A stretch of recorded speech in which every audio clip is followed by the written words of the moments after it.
Hey, what is up, everybody? In today's Daily Bible Breakdown, we're in 1 Corinthians chapter 10, and we're talking about false idols. What do we worship besides God?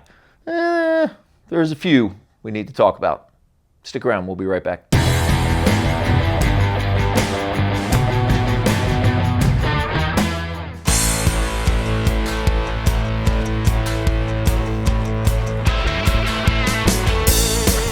What is up, ladies and gentlemen? Pastor Bob Wuth, Bible Strength Project, here with another episode of our Daily Bible Breakdown. We're doing two things. One, we're lifting up biblical truth to help us get stronger mentally, physically, most importantly, spiritually. Two, deep dive into the New Testament during the week. Weekend edition coming to you from the Disciples Lounge over at West Willow. Nobody calls it the Disciples Lounge but me, but I like to name things, as Pastor Eddie reminds me. Weekend edition, no video Saturday and Sunday. I would encourage a little bit of Psalm study. Sunday, preaching day for Bobby G. For you locals, for all of you, it's time to get into church day. For you locals, we've got a 9 o'clock traditional service at Wesley United Methodist Church, which is fantastic. And we have a 10:30 contemporary service at West Willow United Methodist Church, which is fantastic. Maybe you should go to both. I'm going to be at both. 1 Corinthians chapter 10, Paul warns about false idols. Do not worship the false gods that are around you. Worship the one true God.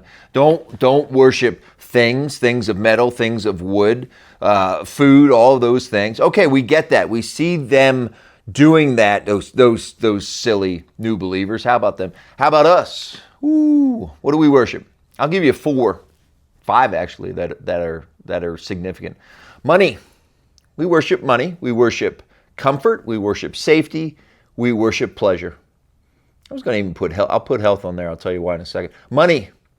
If you're a follower of Jesus and you are convinced that you should not be giving away at least 10% and you're not on that path somehow, you might be worshiping money. And let's take the church out of it, because I always hear, well, the church just wants your money.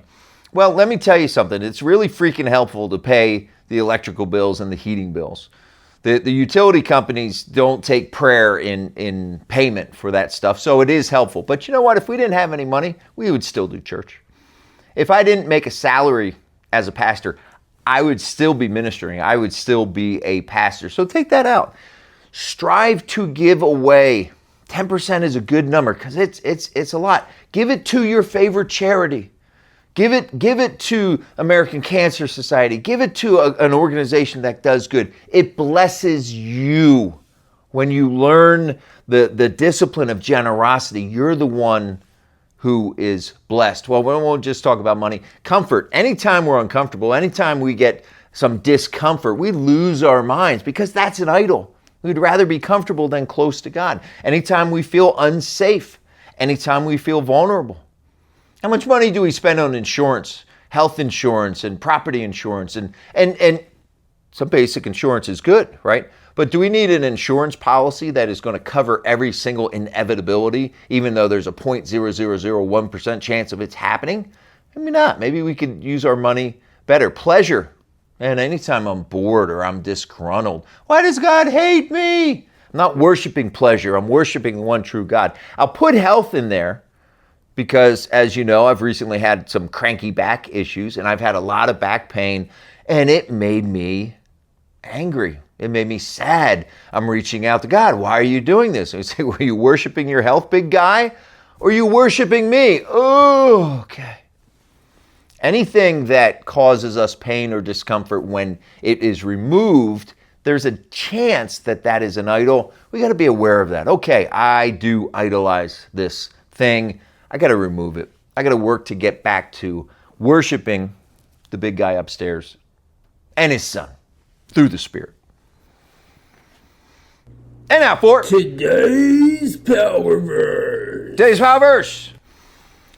We're going to go with my favorite, 2 Timothy 1:7. For God did not give us a spirit of fear and timidity, but one of love, power, and self-control. Thanks for watching today's Daily Bible Breakdown. Remember this, God loves you. Open up your heart to Him today. Hope to see some of you Sunday. See the rest on Monday. Take care.